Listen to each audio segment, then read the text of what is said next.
Have you ever seen any of your victims? You know, I never feel comfortable on these sort of things. Victims? Don't be melodramatic. Look down there. Would you really feel any pity if one of those dots stopped moving forever?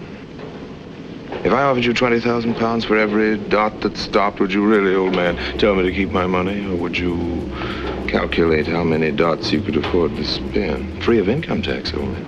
Free of income tax. Welcome to Money Unplugged. I'm Chris Hill. Thanks for being here. If you're new to the show, episodes drop on Friday. Go ahead and click that follow button so you don't miss a single one. As I mentioned last week, I'm doing things a little differently this month. It is ad-free August. That's the first thing. No ads on the show this month. The other thing is that instead of the one-on-one interviews I've been doing, I wanted to take a deeper look at how money appears in popular forms of entertainment. So today is part 2 of my conversation with Bill Barker and Chris Harris about money in movies.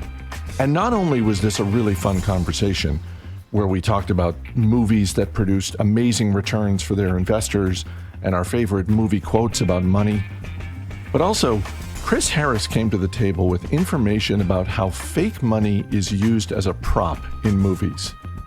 And I found it fascinating. Again, when we get to September, I'll be talking with guests one-on-one. We'll have the speed round, everything you have come to expect from Money Unplugged. But for now, I hope you enjoy this conversation. And we start by talking about well-known movies that, on the surface, are not about money. But if you watch them a couple of times, you start to realize that money plays a much bigger role in the plot than you originally thought. So let's get to it. I mean, for me, The Big Lebowski is a movie like that. But I don't know, somewhere around the 6th or 7th viewing, I started to realize, like, this whole plot of the entire movie is a kidnapping, ransom, a stolen rug, and all of these characters who are all trying to figure out who has the money and where is the money and why is it missing. And it's that's what The Big Lebowski is for me. But I'm curious if you have a movie that's sort of like that, where it's like, I know it doesn't seem like a movie about money, but it kind of is. So I'm looking at a movie that is about money, in that money kicks off everything else that happens.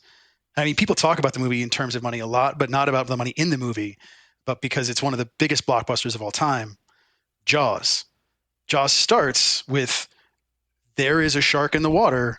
We need to shut down the beaches. And the mayor's like, oh no, it's the summertime. This is when all the money comes in. I can't do that to the good businesses. So we're just going to have to stay open, and you go do your science stuff out there on the water, because it's too expensive for us to close the city over the 4th of July. And everything, the entire rest of the movie and everybody else that dies, all comes out of just a refusal by the mayor to think about anything other than the net receipts for the summertime. Parker, what about you? A similar concept, where horror movie, and where it all originates with the desire to make some money, and that's Aliens, where the Weyland-Yutani Corporation is the one that sends Paul Reiser out there with this mercenary group, to go and let's just grab an alien or two, and then we'll make some money on that somehow. Like that sort of seems to be, I don't know, was kind of the underpants gnome business plan of the day. Like, we'll just capture one of these things, and then we'll make money on it. Like, didn't the steps 2, 3, and 4 weren't thought through well enough. I was just going to say, if Willy Wonka can make his untold billions with just chocolate, I feel like if you have like a unstoppable killing machine, you've got a couple paths to profit. Maybe it's not like a garment empire, but you definitely you have some options there. It's more than the underpants. Well, it's high risk, high reward. Let's be honest. I mean, they weren't putting it in the boardroom. It wasn't high risk for them. Well, they kept it in a spaceship.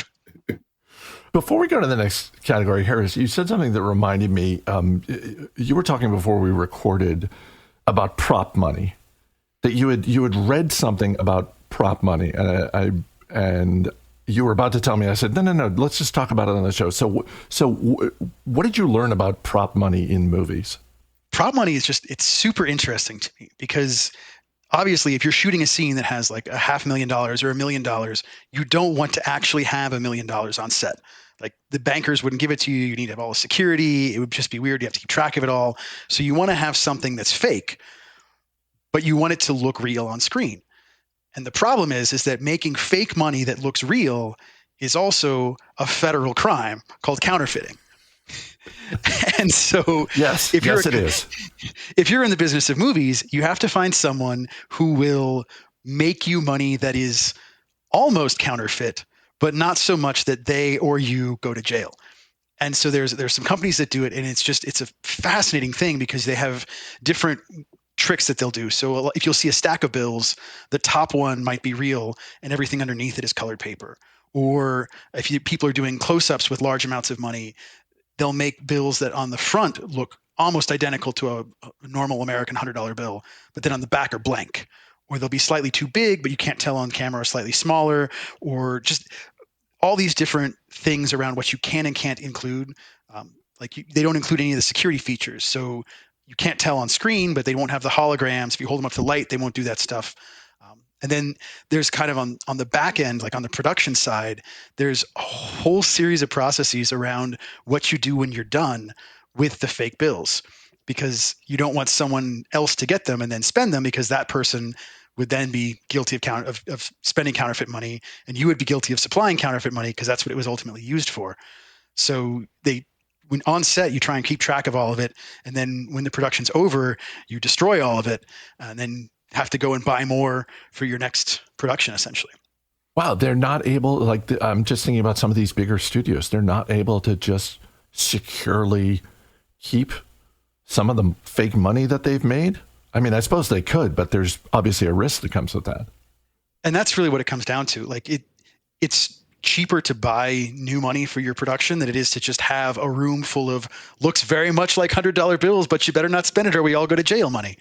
So are there specific ways it has to be destroyed, or it's like, no, just shred it or burn it or do whatever you want, but just get rid of it? That I didn't find. I assume you just get rid of it, you burn it or whatever. That said, I looked, and if we wanted to, we could get a duffel bag with $500,000 in fake $100 bills for like $700. So really? Yeah. Briefcases are a little bit more because I think the briefcase is more expensive, but it's both weirdly inexpensive and also surprisingly expensive for something you end up like using and then destroying. Yeah, because ultimately it's just paper. I always assume that anytime I see a stack of, it's like someone opens a suitcase and it's filled with money. I always assumed it's like, oh no, it's just paper underneath, and they put actual $100 bills on top of the, whatever's at the top. But then think about every time you've seen them blow up the money. And you can't just have like blank paper floating around. You got to blow up actual looks like $100 bills when they're being blown up money. Oh yeah, that's fair. Which is a surprising number of movies involve a scene where someone blows up a bunch of money. Now that I think about it.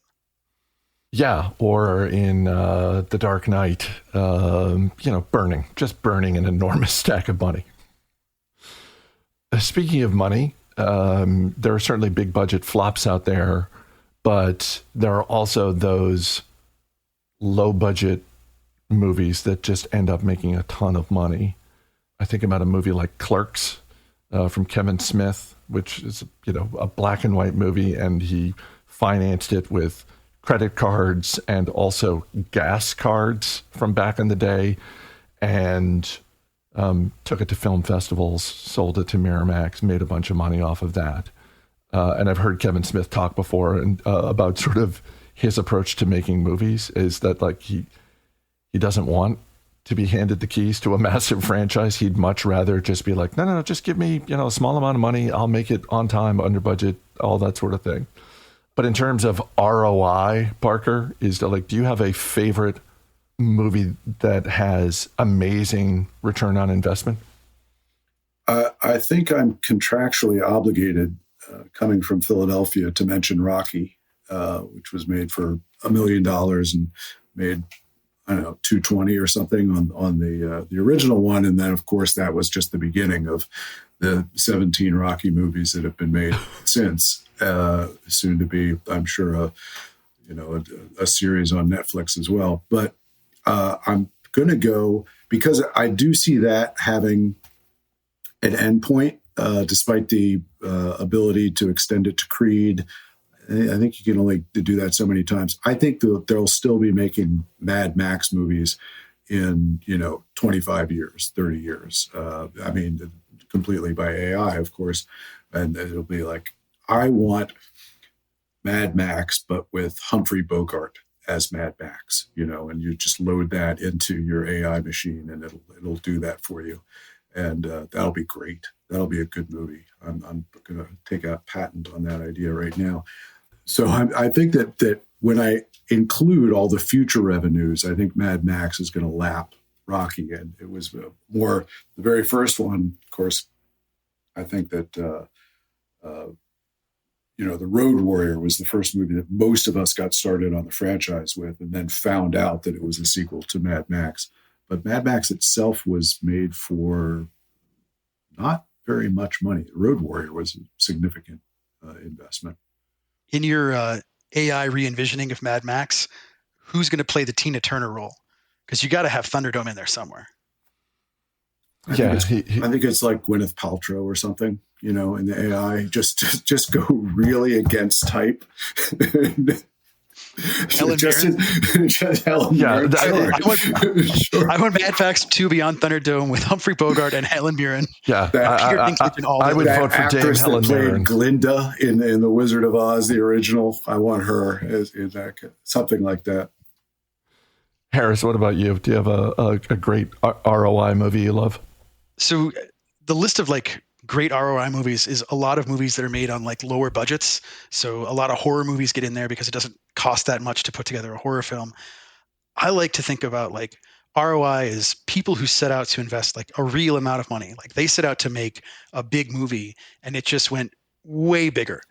And so I think for me, the highest grossing real film, the first one is E.T., which had a budget of $10 million and has made $800 million, $1 billion. That's an incredible return on investment from people who knew they were investing in a movie. They didn't get viral or get lucky or take a shaky cam out into the woods kind of thing. I'm glad you mentioned horror movies because I remember doing some research a few years ago about the business of horror movies. And because I'm not someone who is a fan of the genre, I don't really watch horror movies, but reading and researching the business of horror movies, I just thought, okay, they are generally very profitable. You don't need stars. The genre is the star, so they're inexpensive to make. And so, for anyone like me who's like, why are there so many horror movies? Well, money. That's why. It's very simple. It's because of money. Every episode of this podcast begins with a movie quote about money. Harris, I'm curious, what is your favorite movie quote about money? Do you ever see the movie The Third Man? I've never seen the whole thing start to finish. Every once in a while I'll stumble upon it on Turner Classic Movies or something like that. But it is it's Orson Welles, right? It's one of those classic films from the previous century that I've never sat down and watched start to finish. The movie is about a man looking for his friend, and his friend is accused of, in the aftermath of World War II, buying or stealing penicillin and then diluting it and then selling his now not really functional penicillin back to children's hospitals in North Africa. And there's... Well, he sounds horrible. And there's a speech by Orson Welles about what's going on here, really. And he says, 20,000 little dots down there. Would you really feel any pity if one of those dots stopped moving forever? If I offered you 10,000 pounds for every dot that stopped, would you really tell me to keep my money?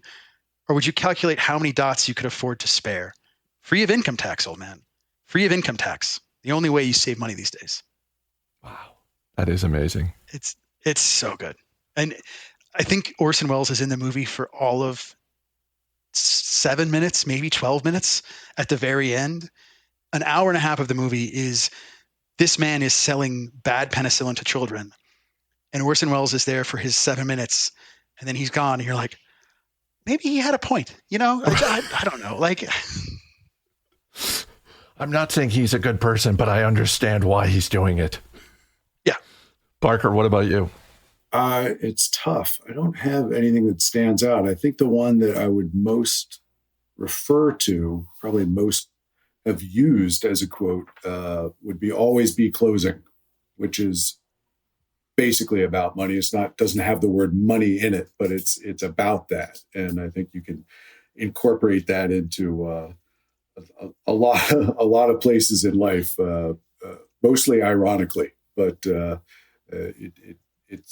it's a shortcut for saying a lot more words than that in some situations. Mine is also from a David Mamet script, but it's lesser known. It's from a film called The Spanish Prisoner with Steve Martin and Ricky Jay, the late great sleight of hand artist Ricky Jay, who's a friend of Mamet's and was in a bunch of his movies. His character has this observation that I just absolutely love, where he says, we must remember we are human, and as humans we dream, and when we dream of money. And I just thought, yep, that's there is nothing false about that statement. There must be some. I mean, Mamet's got some great ones. There must be some great lines about money from the Untouchables as well. Is there something we didn't touch on? Is there a category we didn't hit? Harris, is there a movie where you're like, I can't believe we haven't talked about this? I'm surprised we didn't talk about Dirty Rotten Scoundrels, which is, I think, just a phenomenal movie. We've been known to talk about that movie. Which I, on the encouragement / astonishment from the two of you that I had never watched it, I finally watched it. And Michael Caine, Steve Martin, and as I texted you both, it's a wonderful reminder of what a physically gifted comedian Steve Martin is. But yeah, that's a movie about two con men who have I was going to say a gentleman's bet. No, it's just a bet. It's a straight up bet of who can essentially pull off a con better than the other. And yeah, that's just a very fun movie. And what that makes me think of when you mentioned about Steve Martin's physical comedy is if you could come up with an equation where you were able to numerize the quality of somebody's physical comedy and their comedy with words and delivery, and multiply those together in a way that, for instance, you can do in baseball statistics. If you've got somebody who's like phenomenal home run hitter but never steals bases, and you multiply those two things and you don't get a big number. But if somebody's like pretty good at both, you get a bigger number. That's the way multiplication works, for those of you who have forgotten. And Steve Martin, it's got to be, out of 100, about as high up in both of those categories as you're going to find. There you go. I hope you had fun with that. Drop an email to info@moneyunpluggedpod.com. I would love to know your favorite movie about money, your favorite quote. info@moneyunpluggedpod.com is the email address. I'm Chris Hill. Thanks for listening. I'll see you next week.